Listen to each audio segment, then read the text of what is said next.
my dear students, you are most welcome on WS Academy. This is chapter number 8 and its title is Wind Storms and Cyclones. इससे पहले हमने chapter number 7 तक किया NCERT science का। तो ये lecture जो है ये चैप्टर नंबर 8 है NCERT क्लास 7 है जो है साइंस की। इसका जो टाइटल है वो है wind storms and cyclones. Weather और क्लाइमेट के बारे में हमने प्रीवियस लेक्चर में पढ़ा। तो इसमें जितने भी इम्पॉर्टेंट पॉइंट्स देखे हैं इस चैप्टर में मैंने वो यहाँ पे लाए हैं। और जब हम हायर क्लासेस के NCERTs पढ़ेंगे तो इन्हीं टॉपिक्स पे वहाँ पे भी लेक्चर्स मैं दे दूँगी उन्हीं चैप्टर्स के। वहाँ पे लेकिन इन डेप्थ लिखा हुआ होता है, जो जितना यहाँ पे था उतना ही मैंने यहाँ पे लाया है। ठीक है, सबसे पहला इंपॉर्टेंट पॉइंट इसमें ये लिख के था कि एयर क्या होता है। एयर होता है invisible gaseous substance surrounding the earth, a mixture mainly of oxygen and nitrogen. Air जो होता है ना वो इनविजिबल होता है, वो दिखता नहीं है, है ना। गैसियस सबस्टेंस है। ऑब्वियसली एयर क्या होता है, गैस ही होता है। स्टेट ऑफ मैटर कैसा कौन सा स्टेट है, गैस स्टेट में है। सराउंडिंग द अर्थ को ही सराउंड करता है, बिल्कुल अर्थ के जो है हमारे ऊपर घूमता है एक लेयर एनोलॉब जैसा, जिसको हम एयर बोलते हैं। ये मिक्सचर होता है, इसमें एक ही गैस नहीं होता है, इसमें मिक्सचर ऑफ गैसेस होते हैं। और मेनली क्या क्या होता है, ऑक्सीजन और नाइट्रोजन। अगर देखा जाए परसेंटेज के हिसाब से सबसे ज़्यादा नाइट्रोजन होता है इसमें भारी मकदार में, और ऑक्सीजन भी अच्छी तादाद में होती है। उसके बाद कार्बन डाइऑक्साइड और बाकी गैसेस जो है वो बहुत कम मकदार में होते हैं। ज़्यादा नाइट्रोजन और ऑक्सीजन ही होता है एयर में। ठीक है, और एयर क्या है, इनविजिबल गैसियस सबस्टेंस होती हैं जो सराउंड करती हैं अर्थ को। ठीक है, यहाँ तक बात समझ में आ गई, शाबाश। अब हम देखेंगे प्रॉपर्टीज ऑफ अर्थ क्या है, प्रॉपर्टीज ऑफ एयर क्या है। सबसे पहला, air around us exerts pressure. जो हमारे इर्द गिर्द एयर होता है ना वो हम पे प्रेशर एक्सर्ट करता है। ठीक है, तो एयर का एक प्रेशर होता है। इवन जो है यहाँ पे एक पॉइंट बोलना चाहूँगी जहाँ पे दो पॉइंट्स में सेम प्रेशर होगा, उनको हम आइसोबॉर्स बोलते हैं। ठीक है, और बैरोमीटर से हम प्रेशर मेजर करते हैं। और जो एयर होता है वो हम कैसे फील करते हैं हम एयर को। ठीक है, वो एक्सर्ट करता है प्रेशर हम पे। और air expands on heating and contracts on cooling. जब हम जब टेम्परेचर हाई होता है ना, जो अर्थ के साथ जो एयर होता है ना वो हीट अप होके ऊपर चला जाता है। तो जो एयर होता है जब उसको हीट मिलती है वो एक्सपैंड होता है। ठीक है, और जब कूल होता है एयर वो कंट्रैक्ट होता है। तो on cooling it contracts, on heating it expands, air expand हो जाता है। Warm air rises up. जो अब एयर जब हीट की वजह से वार्म अप होता है ना वो हल्का हो जाता है, एक्सपेंड हो जाता है, हल्का होता है, वो ऊपर की तरफ चला जाता है। Whereas comparatively cooler air tends to sink towards the earth surface. और जो ऊपर कूलर एयर होता है ना, ऊपर वाला लेयर, वो नीचे चला आता है, वो सिंक डाउन होता है। लेकिन जो अर्थ के साथ एयर की लेयर होती है ना वो अर्थ की वजह से, अर्थ की रेडिएशन जो सन से आती है रेज वो अर्थ पे पड़ती है और अर्थ से रेडिएशन वापस चली जाती है। और जो अर्थ से रेडिएशन आती है ना उससे एयर जो है नीचे वाली लेयर एयर की वो हीट अप हो जाती है, वार्म अप हो जाती है। तो वो वार्म करके क्या हो जाता है, ऊपर चला जाता है। और ऊपर वाली लेयर जो होती है एयर की वो कूलर होती है और वो नीचे आती है, वो सिंक डाउन हो जाती है। ठीक है, क्योंकि वार्म एयर लाइटर होता है और कूलर एयर जो होता है वो भारी होता है, हेवी होता है। As warm air rises air pressure at that place is reduced and the cooler air moves to that place. जब एक देखो क्या होता है, सूरज से किरणें आती हैं, सन सी रेज आ जाती है अर्थ पे। ठीक है, अब अर्थ वापस रिफ्लेक्ट करती है उन रेज को। जो ऊपर एक एनवलप जैसा होता है ना एयर का, तो ये हीट अप हो जाता है ये वाला एयर। जब एयर हीट अप हो गया, एक्सपेंड होता है, ये हल्का होता है तो ये ऊपर की तरफ चला जाता है। अब ये जब ऊपर गया, नीचे जगह खाली हो गई, ऊपर वाला कोल्ड एयर नीचे चला आता है इसकी जगह।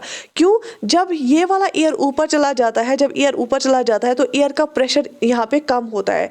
तो लेकिन ये एक फंक्शन है, जहाँ पे एयर प्रेशर ज़्यादा होता है और दूसरी जगह जहाँ पे एयर प्रेशर कम होता है, एयर मूव करता है from high pressure to low pressure area. हमेशा हवा जो है वो मूव करता है from high pressure to low pressure area. जब नीचे वाला एयर ऊपर चला गया, ये खाली हो गया ना, तो यहाँ पे प्रेशर भी कम हो गया, तो ऊपर ज़्यादा प्रेशर है तो वो कूलर एयर यहाँ आ जाता है इस गैप को फिल करने के लिए। तो एयर हमेशा क्या करता है, मूव करता है from high pressure area to low pressure area. ठीक है, बात समझ में आ गई। अब विंड क्या है, विंड हम इसी एयर को बोलते हैं, लेकिन जब ये मूव करता है तो मूविंग एयर को हम क्या बोलते हैं, विंड। विंड हम किसको बोलते हैं, मूविंग एयर को। ठीक है, जहाँ पे एयर ज़्यादा होगा ना वहाँ पे प्रेशर ज़्यादा होता है। ठीक है, तो प्रेशर हाई प्रेशर होता है, जहाँ पे एयर कम होगा तो वहाँ पे प्रेशर भी कम होगा। तो हमेशा एयर मूव करेगा कहाँ, high pressure to low pressure. जहाँ पे कम है वहीं की तरफ जाएगा, ठीक है। तो अब जब एयर मूव करता है ना, उसको हम विंड बोलते हैं। तो यहाँ पे भी लिखा है air moves from region of high pressure to the region of low pressure. जहाँ पे हाई प्रेशर होता है, डेंसिटी भी वहाँ पे एयर ज़्यादा होता है, वहाँ से आके वो दूसरे रीजन में चला जाता है एयर जहाँ पे लो प्रेशर होता है, ठीक है। तो air moves from high pressure to low pressure. और वार्म एयर क्या होता है, वो राइज अप होता है। तो कोलर एयर क्या होता है, वो वापस चला आता है नीचे। टाइप्स ऑफ विंड, विंड की क्या टाइप्स है, पहला है विंड करंट्स, दूसरा है थंडर स्टॉर्म्स। ये दो टाइप्स हैं विंड के। विंड करंट जो होते हैं, wind currents are generated due to uneven heating on earth. Wind currents कैसे जनरेट होती हैं, क्योंकि अर्थ जो हीट अप होती है वो अनइवनली हो जाती है, वो यूनिफॉर्मली नहीं होती है। Uneven heating on earth is the main cause of wind movements. तो बेसिकली देखो क्या होता है, विंड मूवमेंट्स इसलिए मूव करता है एयर, क्योंकि किसी जगह पे एयर ज़्यादा हीटअप होती है और किसी जगह पे कम हीटअप होती है। जहाँ पे अर्थ ज़्यादा हीटअप होगी, उसके ऊपर वाला एयर भी हीटअप होगा और वो ऊपर चला जाएगा। जहाँ पे अर्थ कम हीटअप होगी, वहाँ का एयर कूलर होगा देन दैट, ठीक है। तो फिर वो वहाँ पे जहाँ एयर राइज अप होगा, वहाँ पे कूलर एयर फिर वापस आएगा वो जगह फिलअप करने के लिए, ठीक है। तो उसकी वजह से जो एयर की, देखो फॉर एग्जांपल ये अर्थ है, तो अगर यहाँ पे बहुत डायरेक्टली सन रेज आ गई, यहाँ पे हीट अप हो गया है, ठीक है, इसके ऊपर वाला जो एयर होगा ना, वो भी वार्म हो जाएगा, वो ऊपर चला जाएगा। यहाँ पे ज़्यादा हीट अप नहीं हुआ तो यहाँ का एयर कोल्डर होगा, ठीक है। अब ये ऊपर चला गया, यहाँ पे वैक्यूम फिलअप, यहाँ पे स्पेस हो गई ना, वैक्यूम क्रिएट, तो ये एयर क्या हो जाएगा, ये एयर यहाँ की ओर आ जाएगा, कोल्डर एयर। वार्म एयर ऊपर चला गया, ये कोल्डर एयर यहाँ आ जाएगा। तो इसलिए एयर की क्या हो जाती है, मूवमेंट हो जाती है, विंड करंट्स इसीलिए आ जाते हैं। तो इसीलिए विंड करंट होती है, क्योंकि मूव करता है air from higher pressure to lower pressure. और इसी अनइवन हीटिंग की वजह से भी प्रेशर वेरी करता है, क्योंकि जब एक जगह ज़्यादा हीट अप हुआ लैंड, वहाँ का एयर वार्म अप हुआ, दूसरी जगह कम हीट अप हुआ, वहाँ का एयर जो होता है वो कम वार्म होता है। फॉर एग्जांपल लैंड बहुत जल्दी हीट अप होता है, जो सीज है ना वो स्लोली हीट अप होते हैं। जो लैंड के ऊपर एयर होता है ना, वो वार्म जल्दी हो जाता है। जो सीज के ऊपर एयर होता है वो दिन में कम वार्म होता है, क्योंकि वहाँ पे जो सीज है ना वो एब्जॉर्ब करते हैं वाटर, ये हीट करते हैं एब्जॉर्ब, ठीक है। तो इसलिए क्या होती है, फिर लैंड ब्रीज चली जाती है वहाँ की ओर और सी ब्रीज चली जाती है ड्यूरिंग द, फिर दूसरे टाइम पे सी ब्रीज आती है। देखो दिन में क्या होता है, लैंड बहुत वार्म अप हो जाता है, यहाँ का जो एयर है वो भी वार्म होगा। दिन में जो सी के ऊपर एयर होगा ना वो कम वार्म होगा। अब नाइट में क्या होता है, लैंड जितना इजीली हीट अप होता है ना, उतना ये रात को भी ठंडा पड़ता है, क्योंकि इसने वापस जो है रिफ्लेक्ट किया है लाइट को। और जो सी है ना, इसने एब्जॉर्ब किया था एनर्जी को, ये रात को भी वापस रेडिएट करेगा। तो इसके ऊपर जो रात को एयर होगा ना वो वार्म होगा, और इसके ऊपर जो रात को एयर होगा वो कोल्ड होगा, ठीक है। बात समझ में आ गई?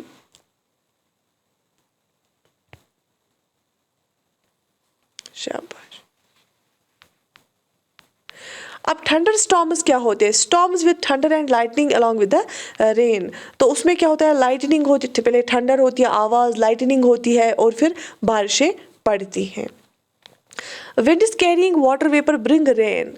अच्छा, ऑब्वियसली ऐसी विंड्स, अब विंड्स क्या है, मूविंग एयर है, तो ऐसी हवा जिसमें वाटर वेपर कंटेंट ज़्यादा होता है, उसकी वजह से फिर रेन भी हो जाती है। अब मूविंग एयर आ गया, विंड आ गई, उसमें वाटर वेपर कंटेंट भी ज़्यादा होगा, तो उससे क्या हो जाता है, रेनफॉल भी होता है। क्योंकि फिर जो एयर होता है ना, फिर वो कैरी नहीं कर पाता है उस वाटर वेपर को, फिर वो ड्रॉपलेट्स की सूरत में नीचे आ जाता है। High speed winds and air pressure difference can cause cyclones. मतलब विंड की स्पीड कैसी है और एयर प्रेशर कैसा है, उससे साइक्लोन्स भी आ जाते हैं। आपने नाम सुना होगा साइक्लोन्स का, डिफरेंट नेम्स हम रखते हैं साइक्लोन्स के।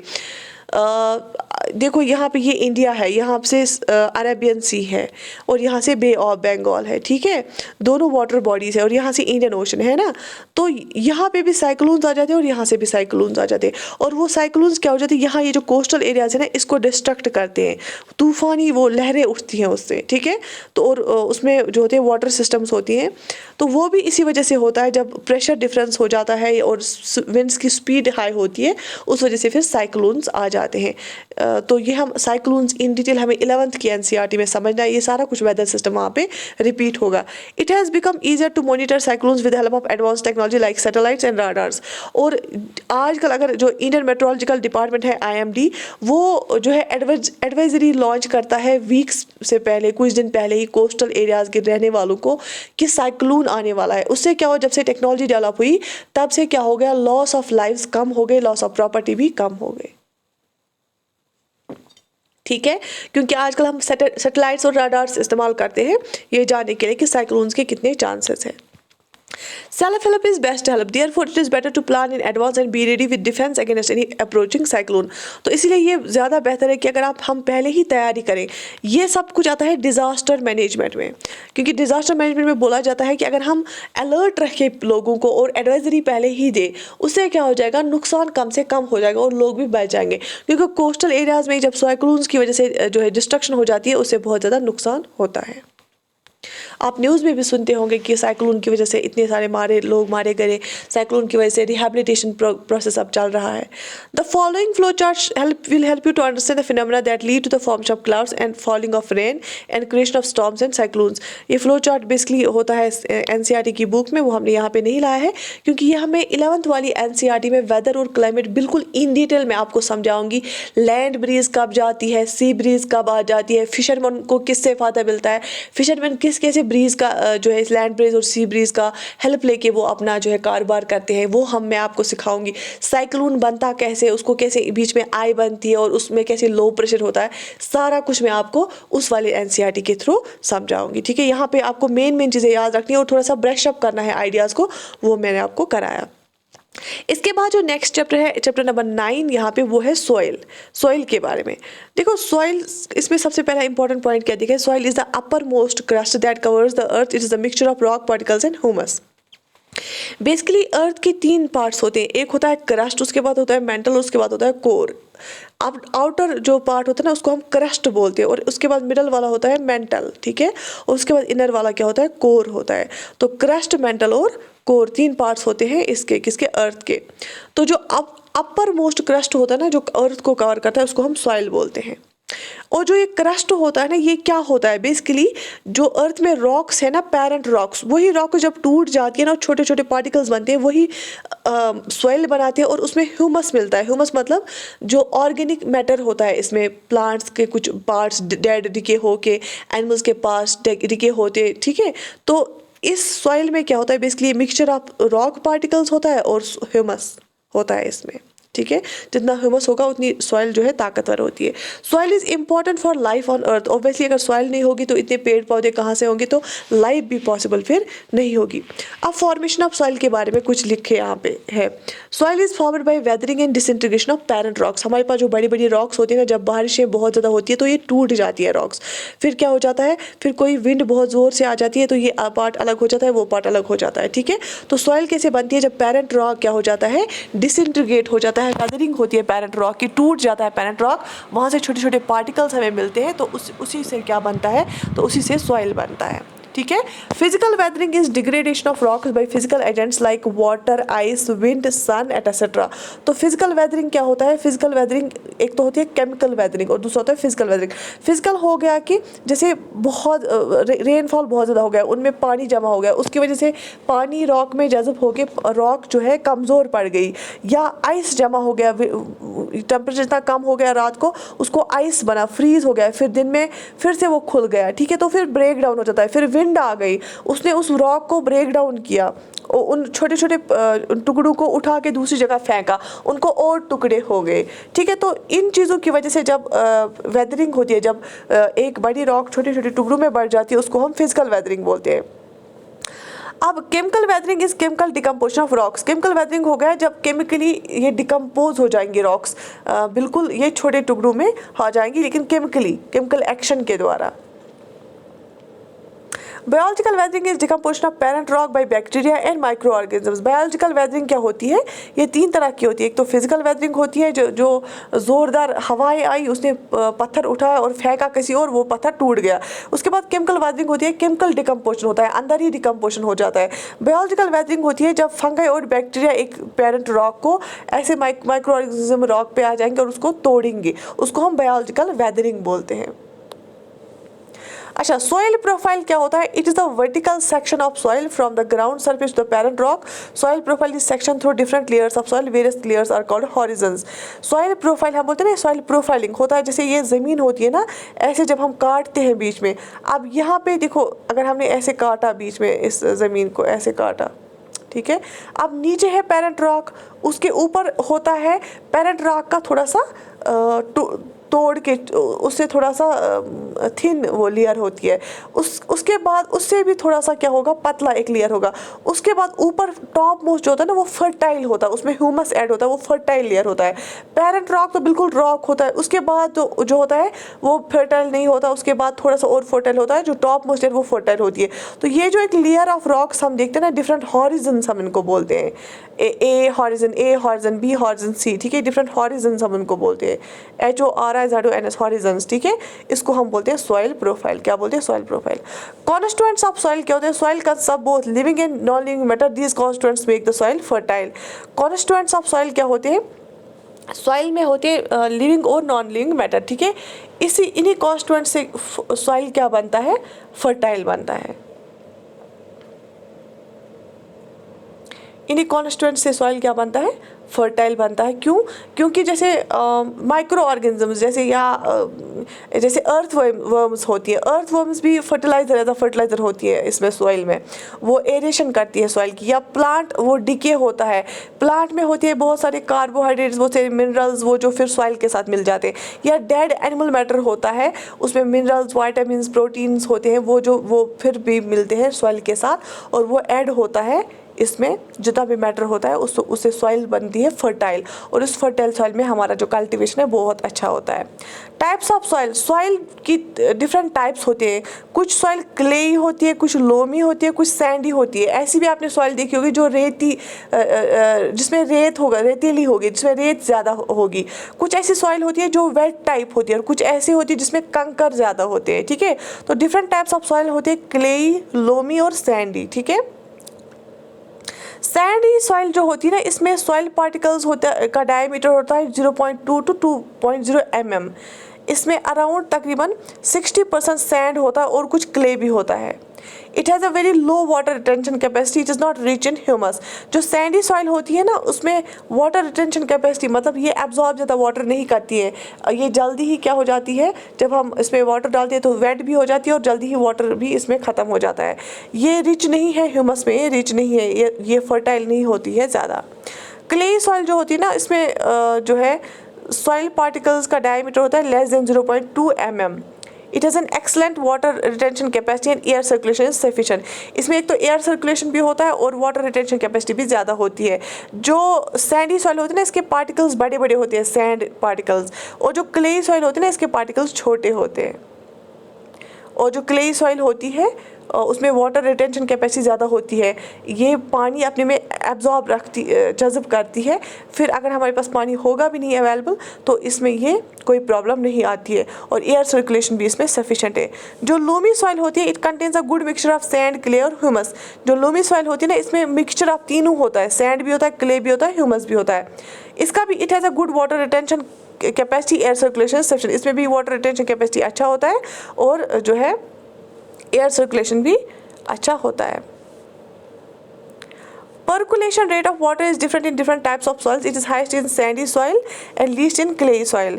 ठीक है, अब वाटर जो परकुलेट होता है ना पार्टिकल्स के थ्रू बिल्कुल नीचे तक, ये भी डिफरेंट सॉइल्स में डिफरेंट होता है, किसमें कितना पानी कहाँ की ओर चला जाएगा।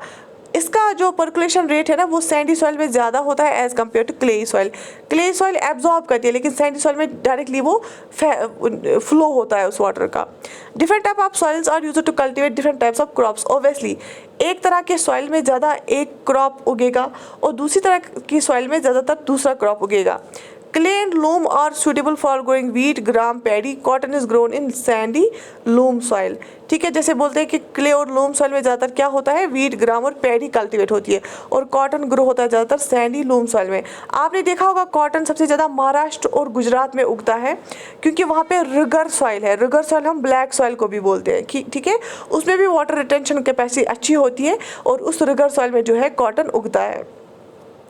और इसीलिए डिपेंड करेगा सॉइल कैसी है, उस तरह का क्रॉप वहाँ पे उगा सकते हैं आप। ठीक है, soil holders water in it which is called soil moisture. जो सॉइल में वाटर होता है ना, उसमें वाटर जज्ब होता है, एब्जॉर्ब होता है सॉइल में, उसको हम सॉइल मॉइस्चर बोलते हैं। ठीक है, the capacity of soil is to hold water, the capacity of a soil to hold water is important for various crops. ये जो कैपेसिटी है ना सॉइल की, वाटर को होल्ड करने की कैपेसिटी, किस सॉइल में ज़्यादा देर मॉइस्चर रहता है वो ज़्यादा ज़रूरी होता है, क्योंकि वो क्रॉप्स के लिए भी इंपॉर्टेंट होता है। कभी हमारे पास पानी नहीं होता है अवेलेबल, अब जिस सॉइल में ज़्यादातर एब्जॉर्ब वाटर रिटेंशन कैपेसिटी ज़्यादा होती है, उसमें क्या होता है, वाटर डेफिसिट या रेन डेफिसिट टाइम में भी अच्छा कल्टिवेशन मिलता है।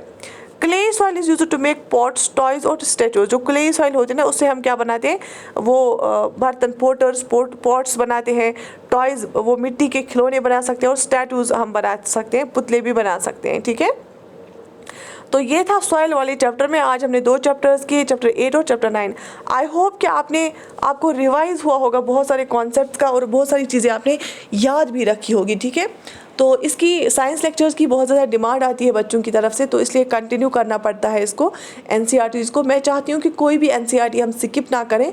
जब तक आपके एग्जाम्स आएंगे हम सारी एनसीईआरटी को चैप्टर वाइज ही डिस्कस करेंगे। ठीक है, तो बाकी हम चैप्टर नंबर 10 नेक्स्ट लेक्चर में करेंगे। Till then have a nice time. अल्लाह हाफिज़।